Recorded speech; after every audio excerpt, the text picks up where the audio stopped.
Hi Mark, this is Taylor, number 47, and I'm from freshman speaking listening class. The title is Melissa Fleming, a boat carrying 500 refugees sunk at sea. The story of two survivors. Every day, I listen to harrowing stories of people fleeing for their lives, across dangerous borders and unfriendly seas. But there's one story that keeps me awake at night, and it's about Doa, a Syrian refugee, 19 years old. She was living a grinding existence in Egypt working day wages. Her dad was constantly thinking of his thriving business back in Syria that had been blown to pieces by a bomb. And the war that had drove them there was still raging in its fourth year. And the community that once welcomed them there had become wary of them. And one day, men on motorcycles tried to kidnap her. Once an aspiring student thinking only of her future, now she was scared all the time. But she was also full of hope, because she was in love with a fellow Syrian refugee named Bassem. Bassem was also struggling in Egypt, and he said to Doa, "Let's go to Europe, seek asylum, safety. I will work, you can study, promise of a new life."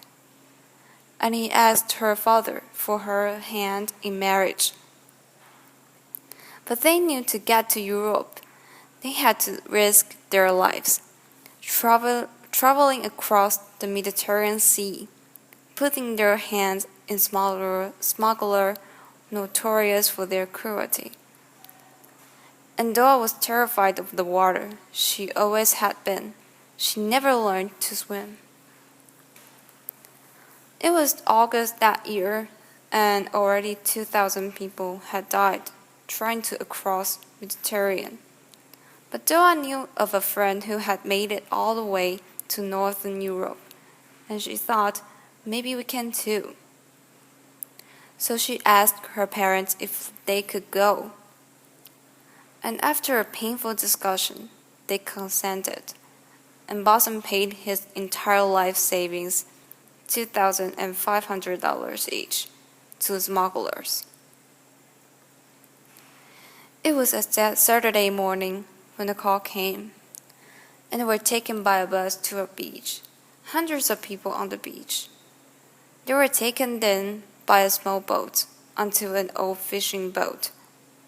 500 of them crammed onto the boat, 300 below and 500 above. There were Syrians, Palestinians, Africans, Muslims, and Christians.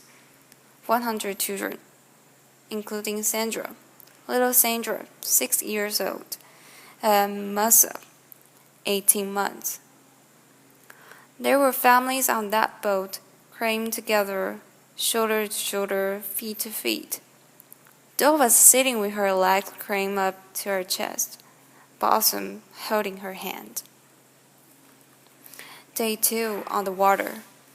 They were sick with worry and sick to their stomachs from the rough sea.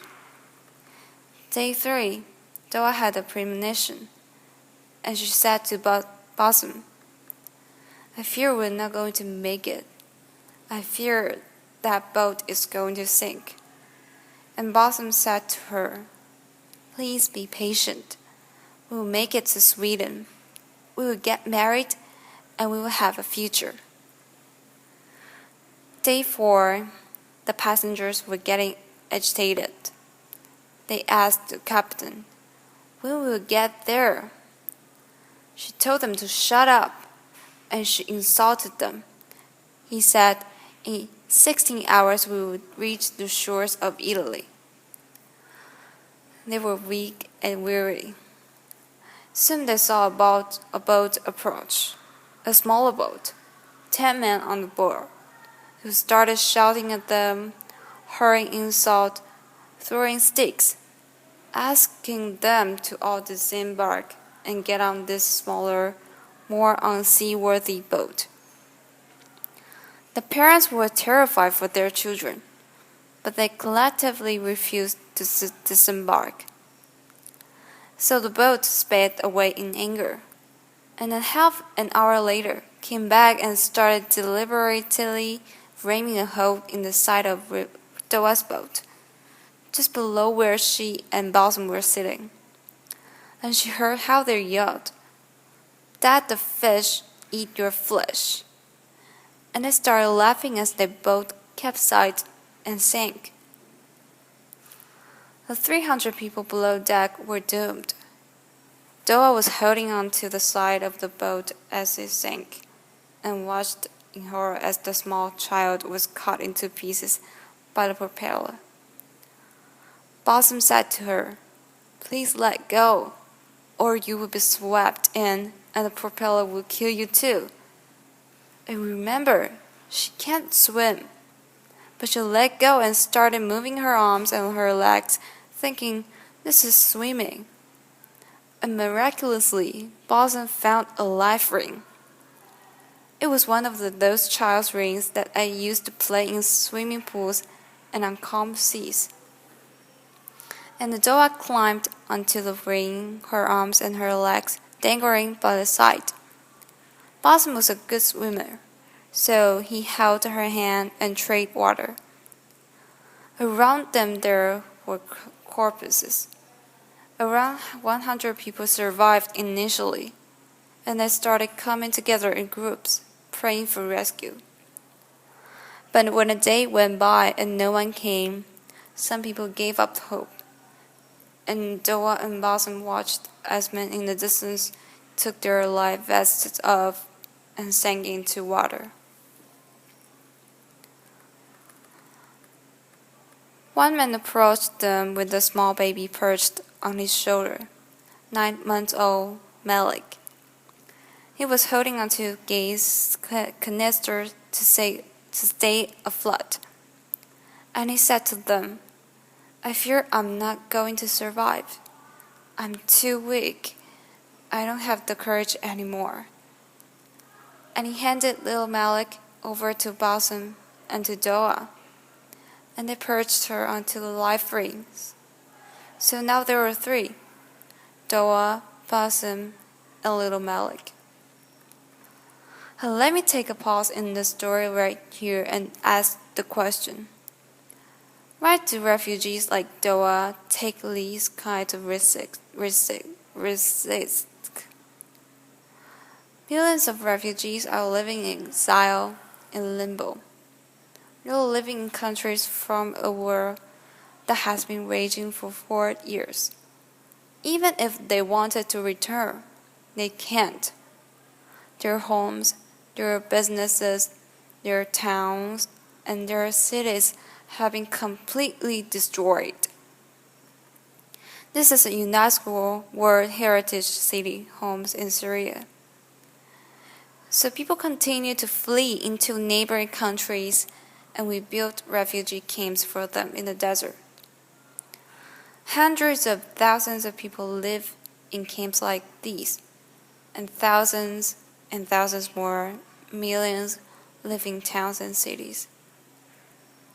And the communities, the neighboring countries that once welcomed them with open arms and hearts, are overwhelmed. There are simply not enough schools, water systems, sanitation. Even rich European countries could never handle such an influx without massive investment. The Syria war had driven almost 4 million people over the borders, but over 7 million people are on the run inside the country. That means that over half the Syrian population has been forced to flee back to those neighboring countries hosting so many. They feel that the richer world had done too little to support them, and days have turned into months, months into years. A refugee stay is supposed to be temporary. Back to Doa and Blossom in the water. It was their second day, and Blossom was getting very weak. And now it was Doa's turn to say to Blossom, "My love, please hold on to hope, to our future. We will make it." And he said to her, "I'm sorry, my love, that I put you into this situation. I have never loved anyone as much as I love you." And he released himself into the water, and Doa watched as the love of her life drowned before her eyes. Later that day, a mother came to Doa with her small 18-month-old daughter, Masa. This was the little girl I showed you in the picture earlier, with the life vests. Her older sister Sandra had just drowned, and her mother knew she had to do everything in her power to save her daughter. And she said to Doa, "Please take this child. Let her be part of you. I will not survive." And then she went away and drowned.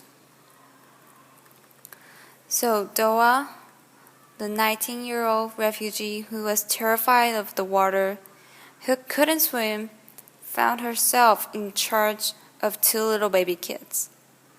And they were thirsty, and they were hungry, and they were agitated.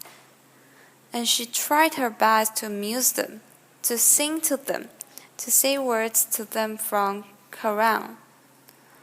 Around them, the bodies were bloating and turning black.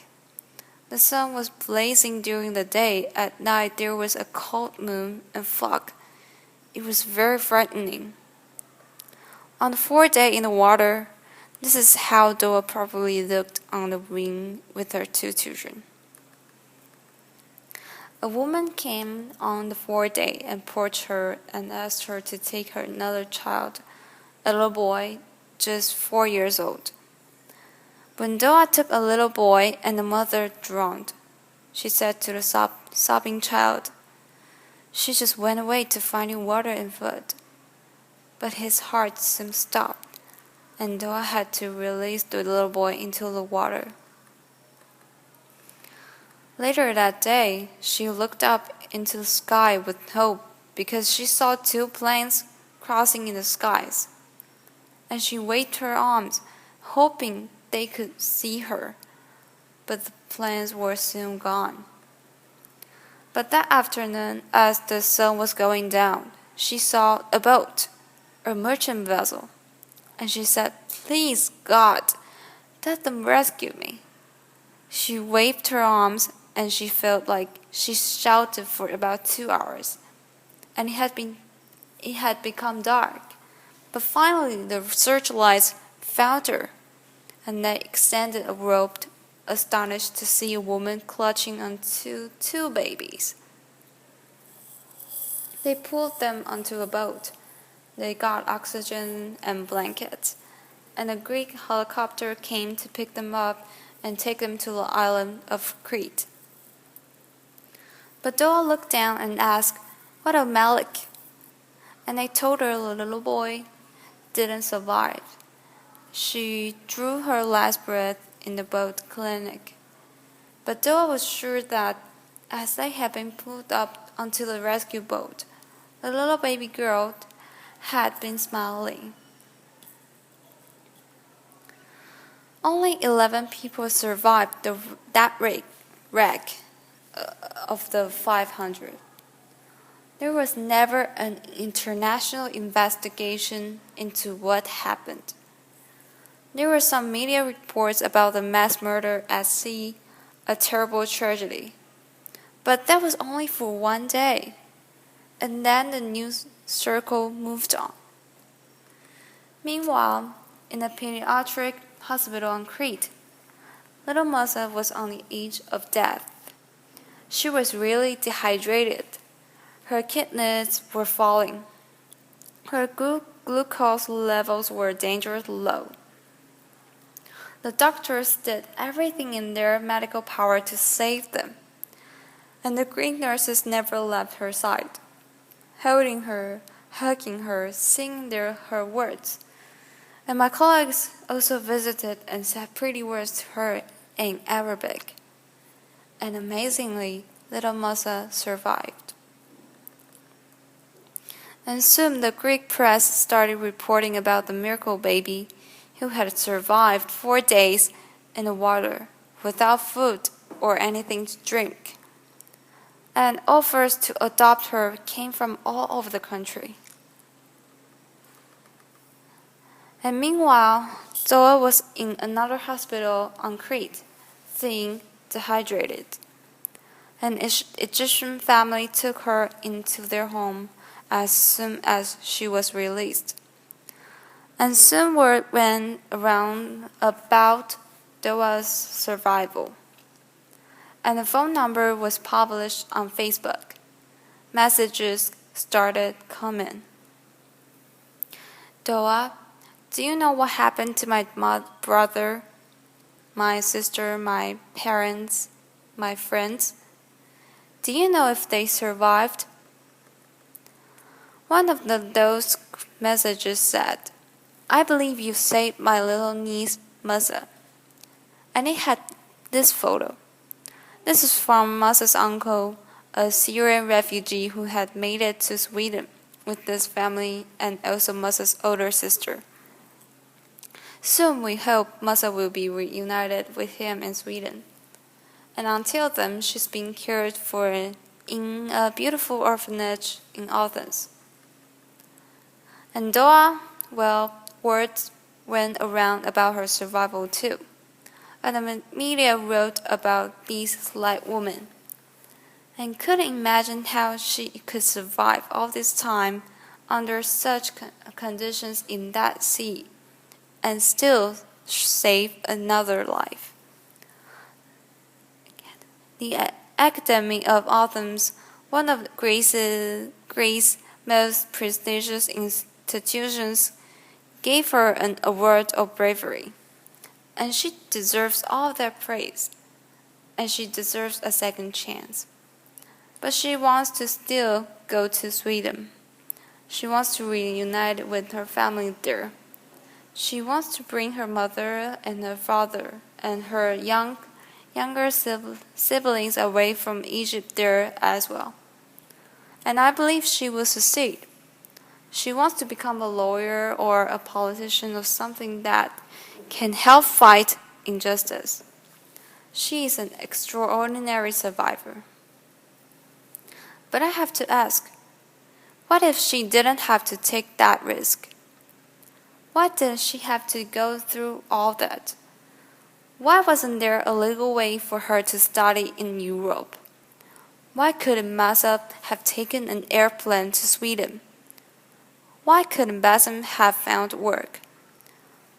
Why is there no massive resettlement program for Syrian refugees, the victims of the worst war of all times? The world did this for the Vietnamese in the 1960s. Why not now? Why is there so little investment in the neighboring countries hosting so many refugees? And why, the root question, is so little being done to stop the wars, the persecution and the poverty that is driving so many people to the shores of Europe? Until these issues are resolved, people will still continue to take to the seas and to seek safety and asylum.